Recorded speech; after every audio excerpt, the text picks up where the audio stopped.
Rafa Nadal, el mejor deportista español de la historia, se ha retirado y en este vídeo vamos a recordar los datos más increíbles para hacer un repaso a todos los logros que ha conseguido y a cómo de enorme es su figura. ¿Qué tal? ¿Cómo estáis? Ya han pasado unos días desde esa derrota de España en la Copa Davis frente a Países Bajos, bastante sorprendente, hablaremos un poquito de ello durante el vídeo.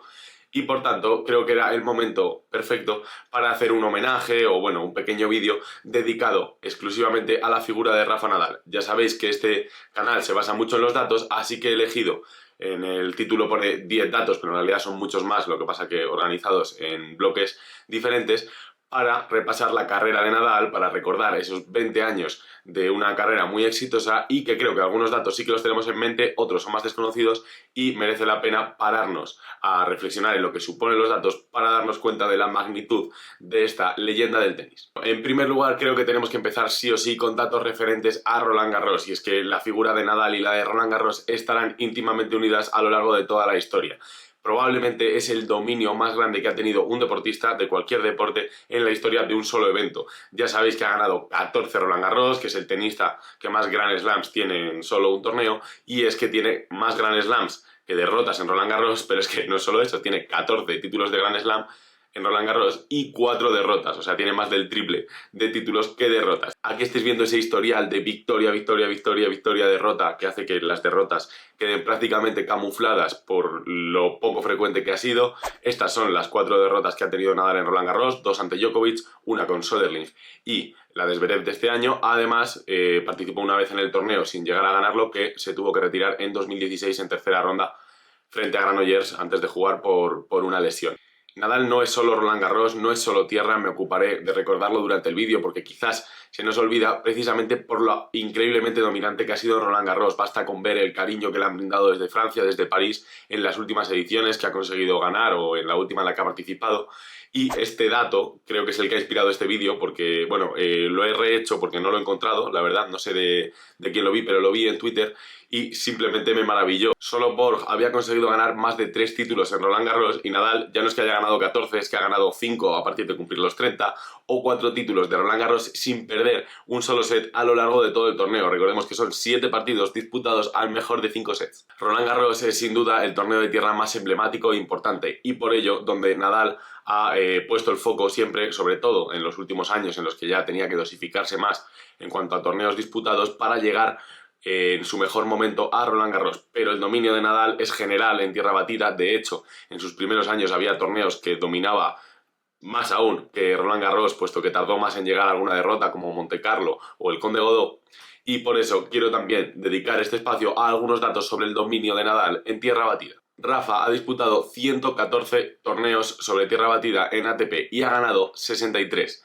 De nuevo, vuelve a tener más títulos que derrotas en torneos en tierra batida, con lo difícil que es esto en un deporte como el tenis. Además, Nadal ha llegado a 72 finales sobre tierra batida y ha ganado, como os he dicho antes, 63. Tan solo ha perdido 9, es decir, de cada 8 finales que ha disputado en tierra batida ha ganado 7 y ha perdido solo una. Un porcentaje de conversión en títulos increíble, y más teniendo en cuenta que muchas de estas finales fueron contra tenistas de la talla de Djokovic o Roger Federer. Este es el gráfico con todas las derrotas de Nadal en tierra batida distribuidas a lo largo de los años. Como veis, hay años enteros en los que estuvo sin perder un solo partido en tierra, como 2006 y 2010. Y es que el porcentaje de victorias entre 2005 y 2010, que se corresponde con los años de la aparición de Nadal, cuando más fresco estaba físicamente, también disputaba más torneos, son absolutamente increíbles. En 2005 Rafa disputa 52 partidos en tierra batida y gana 50, con solo 2 derrotas. El año siguiente, en 2006, gana los 26 partidos que disputa. En 2007 gana 31 y pierde 1. En 2007 gana 24 de 25 disputados. En 2009 24 victorias y 2 derrotas. Ahí llegó la primera en Roland Garros contra Robin Soderling. Y en 2010 vuelve a hacer pleno con 22 victorias. Esto nos deja en esos 6 años un total de 6 derrotas en tierra batida, a una por año, y un porcentaje del 96,72% de victorias. En total, si lo sumamos, nos quedan 177 victorias y 6 derrotas. Esos 5 años, esos 6 años, mejor dicho, creo que sí que suponen un periodo muy largo en el que no veremos nunca un dominio así de ningún tenista en ninguna superficie. Pero vamos, que no solo se quedó ahí. En 2013 vuelve a tener un gran porcentaje con 39 victorias y 2 derrotas, en 2012 había tenido 23 victorias y solo una derrota, o en 2018, más recientemente, y ya con más de 30 años, gana 28 de 29 partidos. Aún así creo que el primer Nadal era el más dominante en tierra batida porque después también fue evolucionando, ya no tenía el mismo físico, su juego se fue volviendo más agresivo y en pistas duras fue mejorando este porcentaje, en tierra se resintió un poco, pero siguió siendo el mejor de la historia. Eso sí, me hace un poquito de daño al preparar este vídeo ver en 2024 que ha tenido 10 victorias y 6 derrotas sobre tierra batida, con derrotas frente a Nuno Borges, por ejemplo, también en una final, una de esas pocas que se le escaparon en tierra, o contra Uber Urkaz, que es mi tenista favorito, pero que no es que se desenvuelva muy bien en tierra, y todas las derrotas de Nadal este año en tierra batida han sido en 2 sets o en 3 si se trataba de Roland Garros. Creo que esto nos habla de que realmente pues, ha habido un bajón de nivel en Nadal este año, también provocado porque no ha podido coger ritmo competitivo. En 2023 prácticamente no pudo competir, el final de 2022 tampoco, y bueno, pues la retirada ha tenido que producirse así, es ley de vida. Al paso del tiempo sí que me gustaría hablar en algún momento de la gestión de la retirada de Nadal. Me parece, bueno, pues muy normal y muy natural cómo le ha costado a él tomar esta decisión, porque al final el tenis profesional ha sido su vida. Y bueno, pues también cómo se ha ido produciendo todo, cuáles han sido los momentos. Creo que hay cosas que se han hecho mal en cuanto al homenaje que hemos visto, por ejemplo, en Málaga. Pero bueno, esto lo hablaré en otro vídeo, probablemente en el del Power Ranking que haremos este mes, que obviamente lo de Nadal va a ser lo más importante. Allí me podré extender un poquito más, así que si lo queréis ver, recomiendo que os suscribáis, o quizás si dejáis mucho apoyo en este vídeo, pues podamos preparar un vídeo más de opinión sobre los últimos años y sobre la carrera de Rafa Nadal. Aquí nos vamos a centrar sobre todo en recordar sus datos y sus grandes logros. Para concluir con este tema del dominio de Nadal en la tierra batida, vamos a hablar de dos rachas históricas y que aún no se han podido superar y que tuvieron lugar con 10 años de diferencia. La primera de ellas, que probablemente se os haya olvidado a muchos de los que estáis viendo el vídeo, o quizás ni siquiera la vivisteis porque hace ya casi 20 años de aquello, yo era un niño cuando pasó, y supone la mayor racha de cualquier tenista en toda la historia de partidos consecutivos ganados en una misma superficie. Así es, entre 2005 y 2007, en un lapso de tiempo que duró algo más de 2 años, Nadal disputó 81 partidos en tierra batida, ganándolos todos. Gracias a este bucle, a esta locura de ganar, ganar, ganar y volver a ganar, Nadal se llevó 13 títulos seguidos en tierra batida sin perder ningún partido. Y esta racha la terminó, quién sino Roger Federer, quien la habría sufrido muchas veces en tierra batida, pero que le pudo ganar en 2007 en el torneo de Hamburgo, que entonces era un Masters que ahora ya no se disputa, es el que ahora está en Madrid, y le ganó además en un marcador curioso con un 2-6, 6-2, 6-0 para Federer, y así concluyeron 81 partidos seguidos sin perder en tierra batida. Pero es que más de 10 años después, entre 2017 y 2018, Nadal tiene una racha también increíble y de algún modo más exigente, puesto que es el tenista que más sets seguidos ha ganado en una misma superficie sin perder ninguno. Esto es más exigente, ya que no te permite ya no solo perder un partido, sino perder ningún set. Y en este caso Nadal encadenó 50 sets seguidos en tierra batida sin perder ninguno. Además, en esta segunda juventud, como estáis viendo, el dominio fue tal que ni siquiera llegaba a tener que ganar 7-5, solo le ocurrió una vez de estas 50, o ningún set se fue al tiebreak. O sea, casi todos los sets que ganaron fueron 6-0, 6-1, 6-2... 6-3 o como mucho 6-4. Así, más de un año, o sea, encadenó la gira de tierra de 2017 y la de 2018, y esta racha empezó después de un partido con Dominic Thiem en el que Nadal perdió, y acabó también en un partido frente a Dominic Thiem que derrotó a Rafa Nadal en el torneo de Madrid, y que por cierto es la única vez que yo he visto a Rafa Nadal en directo. Compré entradas en la pista central con el objetivo de ver a Nadal. Me tocó un Nadal Thiem además en cuartos de final, recuerdo, partidazo, eran los dos mejores en tierra en ese momento, pero bueno, pues Thiem ha sido uno de los grandes rivales de Nadal, sobre todo en tierra batida, y yo pues en ese momento fui un gran gafe. Hablando de grandes rivales, es imposible explicar la carrera de Nadal sin pararnos a pensar en el Big Three que han formado Roger Federer, Rafa Nadal y Novak Djokovic durante estos años. Recordemos que entre los tres tienen 66 títulos de Grand Slam. El que menos tiene es Federer con 20, y antes de la aparición de estos, el tenista masculino con más títulos de Grand Slams era Sampras con 14. Claro, estos 66 títulos que han ganado entre los tres, 20 para Federer, 22 para Rafa, 24 para Djokovic, suponen una cifra aún más increíble teniendo en cuenta que ellos se han quitado muchos de los títulos que podrían haber ganado. Es decir, Sampras, pues bueno, sí que tenía a Agassi, que se llevó unos cuantos, pero no tenía ningún otro grandísimo tenista histórico en ese momento. Y nos hace pensar un poco qué hubiese pasado si solo hubiese existido uno de los tres o dos de los tres, ¿no? Si solo hubiesen existido Federer y Nadal y no hubiese venido después Djokovic, ¿qué habría pasado? El hecho es que entre los tres han dominado el circuito durante varias generaciones, han opacado a varias generaciones de tenistas que nunca ha podido ver cómo llegaba su momento, ya que entre 2004 y 2022 Federer, Nadal y Djokovic ganaron 63 de los 76 títulos de Grand Slam disputados, o sea, solo dejaron 13 para el resto en más de 18 años. Da que pensar que a lo mejor si no hubiese existido uno de los dos, pues Nadal y Federer se podrían haber ido hasta los 30 Grand Slams.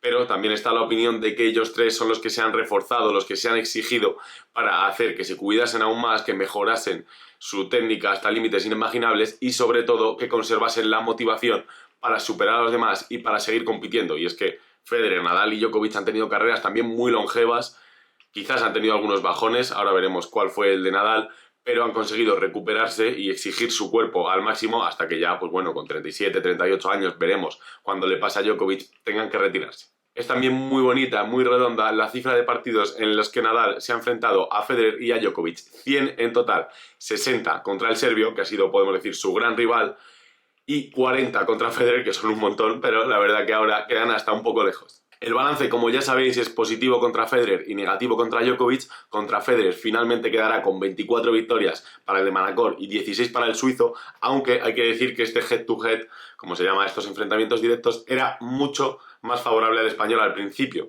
ya que hasta 2014 eran 23 victorias para Nadal y 10 para Federer, pero el suizo se acabó llevando 6 de los últimos 7 partidos que disfrutaron entre ambos porque fueron, la mayoría de ellos, excepto el que ganó Nadal, fuera de la tierra batida. Contra Djokovic el balance es de 31-29 para el serbio, con ese último partido en los Juegos Olímpicos que en la Philippe Chatrier enfrentó a Djokovic y a Nadal. Y bueno, creo, la verdad, que todos tenemos la sensación como de que ha sido aún más favorable para el serbio. Al final son 2 partidos solo en una muestra de 60, o sea que ha estado realmente igualado, pero bueno, finalmente 31 victorias para el serbio y 29 para Nadal. Además del nivel y del dominio en el tenis que han mostrado estos 3 jugadores durante 2 décadas, también creo que ha sido muy importante y bueno para el tenis la relación y las historias que han surgido entre ellos. Quizás la de Federer y Nadal quedará como una relación más cercana, de amigos, que se apoyan, que se han mostrado mucho cariño, y con Nadal y Djokovic, en este caso, pues ha sido a veces con más tensión, pero también una relación muy deportiva, de mucha admiración, 2 relaciones por tanto diferentes, pero que siempre han tenido una gran deportividad y han construido unas rivalidades con unas narrativas que le hacen un bien enorme a cualquier deporte. Vamos a seguir hablando ahora de los partidos más importantes para Nadal, refiriéndonos a esos partidos en los que se ha enfrentado contra top 10. En ese momento, rivales que estaban entre los 10 primeros del ranking ATP. En total ha tenido en su carrera 186 victorias contra top 10. Este número, 186, es el mismo número de victorias que tiene en general Berrettini en su carrera contra cualquier tipo de tenista. Berrettini, un tenista que ya tiene 28 años, que tiene 10 títulos ATP y una carrera increíble. Aquí estamos viendo, como antes, cómo se distribuyen las victorias de forma cronológica. Ese año 2013 fue una auténtica locura. Además, 15 de esas 24 victorias contra top 10 son en pista dura.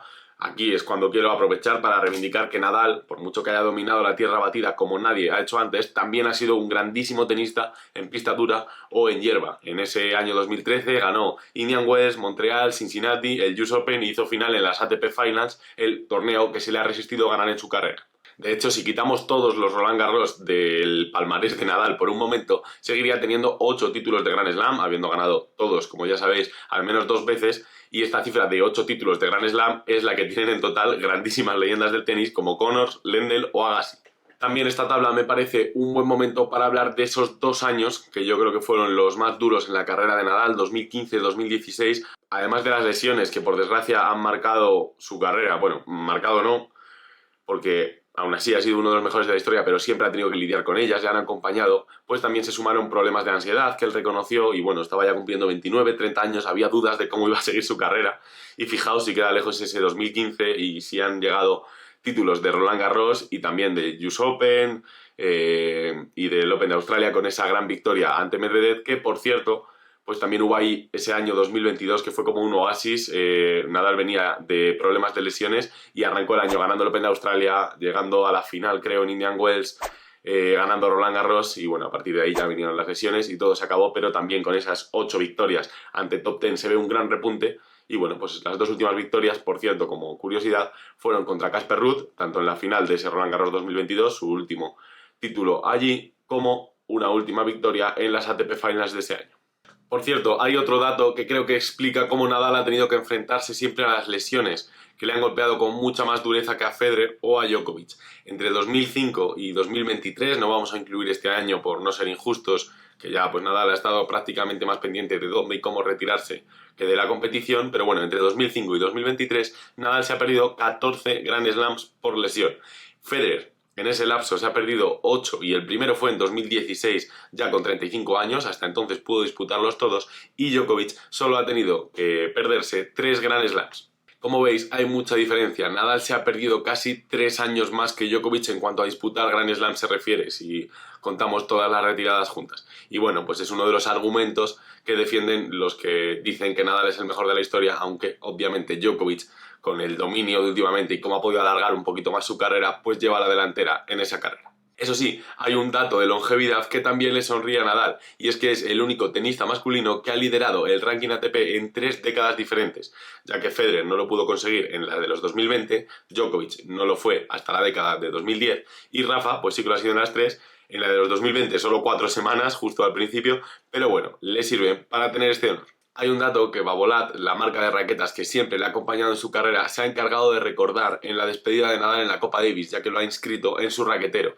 Y decía que Rafa ha usado 1.250 raquetas y que no ha roto ninguna. Es algo que también es muy importante para explicar la figura de Nadal, ver cómo siempre ha mantenido los nervios dentro de la pista, excepto algunas discusiones que le hemos visto con su íntimo enemigo, digamos, Carlos Bernardes, el juez de silla, pero bueno, anécdotas aparte, siempre ha sabido calmarse, ser un buen ejemplo también para las nuevas generaciones que han empezado, como yo, por ejemplo, a jugar al tenis por ver los partidos de Nadal en la tele, algo en lo que sí es muy diferente de Djokovic. Y bueno, Federer también ha sido la imagen de la elegancia por excelencia probablemente, pero también en sus inicios de joven era una persona con un gran temperamento y a la que le pudimos ver romper algunas raquetas. Por cierto, Babolat también incluía otro dato que me ha parecido curioso en su raquetero y que podemos señalar aquí, y es que ha utilizado 300 kilómetros de cuerdas para sus raquetas en su carrera. Y los últimos datos vienen ya en un bloque en el que hablaremos de algo que está relacionado y quedará relacionado ya para siempre con Nadal, porque su despedida ha sido en la Copa Davis. Vamos a hablar de cómo le ha ido en ese torneo, ya que además para Nadal siempre ha sido importante también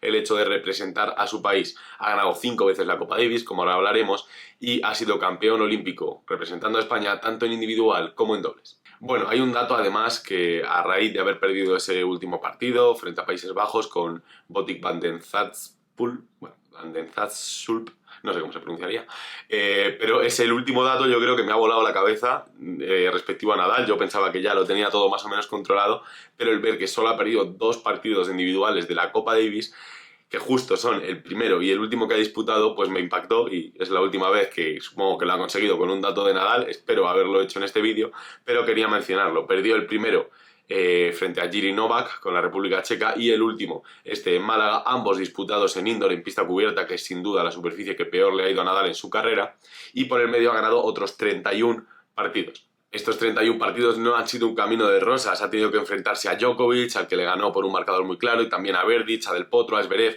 o esa última Copa Davis que ha ganado España en 2019, la primera con el nuevo formato, y que la ganó Nadal prácticamente solo, haciendo pleno de partidos 8 de 8, con victorias entre individuales y dobles. Y bueno, antes os he dicho que Rafa tiene 5 títulos de Copa Davis. Además, uno de los primeros grandes momentos de Rafa en la élite fue esa Copa Davis que consiguió ganando el punto clave en la final frente al número 2 en ese momento, Andy Roddick.